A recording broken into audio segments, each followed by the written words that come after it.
Hi there, I want to talk to you about what happens when we move away from a traditional 9 to 5 role where we've got a team around us, maybe a boss, colleagues around us that kind of help with that external recognition, reward, motivation, validation that we quite often need. And what happens when we start working for ourselves and we don't get that so much. And we know that we need to motivate ourselves. We know that we need to find that kind of internal validation rather than relying on it to come from outside sources. But what if you can't do it all the time, right? Because especially at the beginning when we are busy creating lead magnets, nurturing email lists, building Facebook groups, writing emails, madly scrambling to build our knowledge and build value, we might be working with pro bono clients.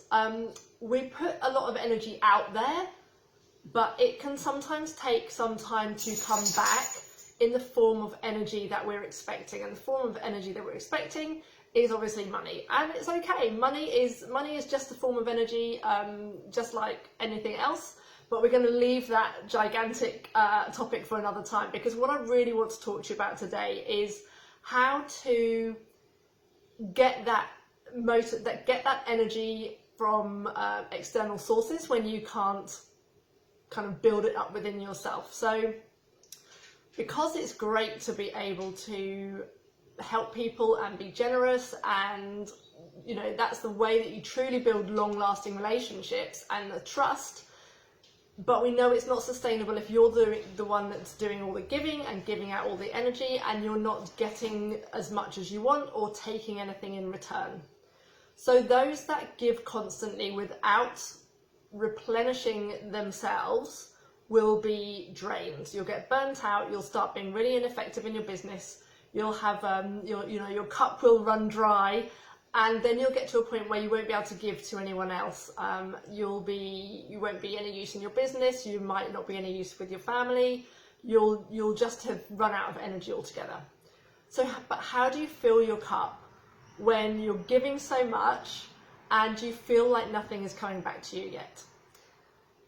What we need to do is we have to learn to receive, and we get these little packets of energy given to us by people all the time, but we just don't notice them sometimes. So I'm going to talk to you a little bit about how you can learn to receive, because being able to receive is the missing key to be able to replenish your energy when you're not getting it in the form that you desire, which will usually be money, okay? It can be a hard thing to learn to receive, especially if you're someone who's conditioned to give, and you see that being a taker is a bad thing. And I'm not saying that giving is always good and taking is always bad. That's a real common stereotype. Taking is not selfish, and the kind of taking that I'm talking about particularly doesn't mean taking without thought or care for others. It's a balance, okay? There is a lot of energy flying around about us, and we need to be open to receiving it, and sometimes we won't even know it's there. So the things that you might be missing, right? This is a really big one, and I see it so often, especially with women. I want you to start accepting the compliment, ladies. We're taught to be polite by deflecting compliments, and I know because I was exactly the same way. So someone will say, oh, I love what you're wearing, or I love your earrings, and you'll be like, oh, these, I just got these from Kmart or whatever.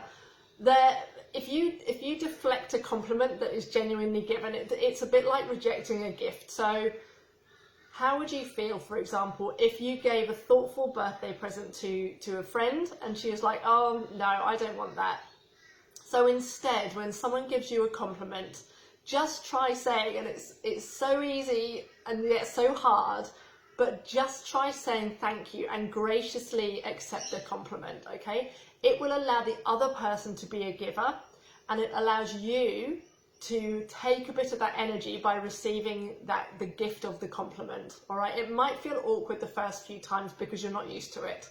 I promise, keep trying, and you will definitely feel the benefits. I know how it feels because I was a habitual compliment deflector for years and years and years, and I've had to try and practice and learn to say thank you instead of deflecting all of the time. The other thing that I wanted to tell you about, is the 5 love languages. So you might have heard of the 5 love languages already. They're taught by a guy called Gary Chapman. And the idea is that there are these 5 ways, 5 languages in which people express love. And that most arguments or broken marriages happen because the 2 people involved speak different love languages and they don't understand each other. So I'm just going to run through the 5 love languages really, really quickly for you so that you kind of get an idea of what I'm talking about. So the first one is words of affirmation. So this is one of mine. So using words to build up the other person. So thanks for taking the rubbish out, not things like, oh, it's about time you took the rubbish out. So it's words of thanks, compliments, and the spoken word. The second one is gifts. So some people love having gifts. I'm not really someone that feels that gift giving is something that is not really my love language. The third one is acts of service, so doing something nice for somebody else. The fourth one is quality time.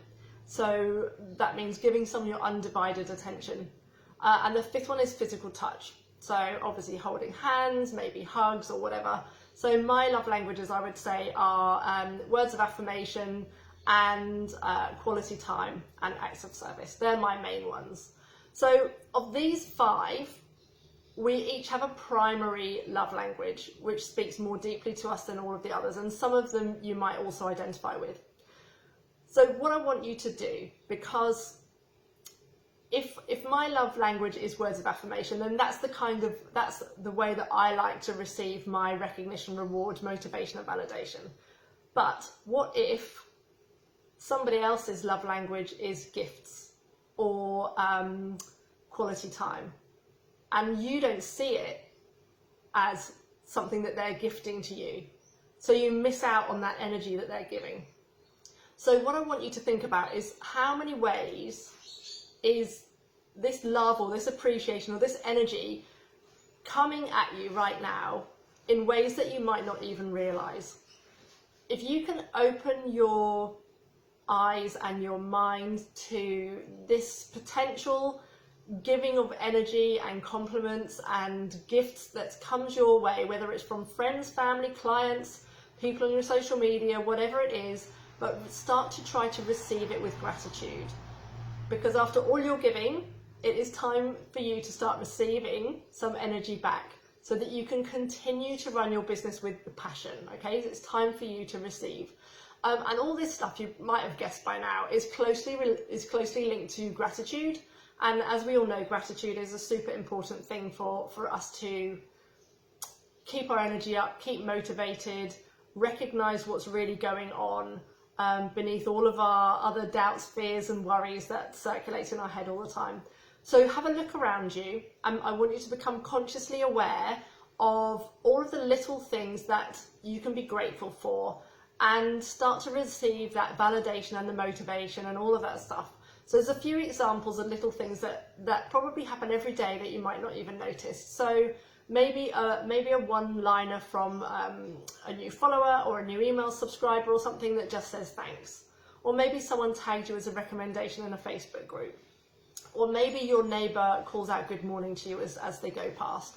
Or maybe a car driver waves you through the traffic before they go. Or maybe someone that you don't know very well gives your arm a squeeze or gives you a hug when you tell them that you're having a bad day. Or a baby smiles at you in a supermarket queue. Or someone holds the door open for you. So all of these different ways are things that you can start to accept in that energy, even when you are not getting all the energy that you want from other places, all right? It's really, really important, but it's up to us to open up ourselves to receiving it so that we can then continue to give in the way that we want to give, and it keeps our cups full.